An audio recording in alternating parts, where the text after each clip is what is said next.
आप क्या करो अभी दोनों दोनों जन उनको पैर लगाओ दोनों जन वो सुपारी ये करने का हाँ ओम बस जाने का उधर ओम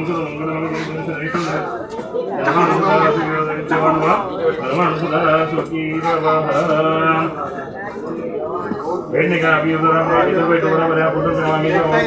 अब आगे जाने का बैठने का प्रणाम करके निकाल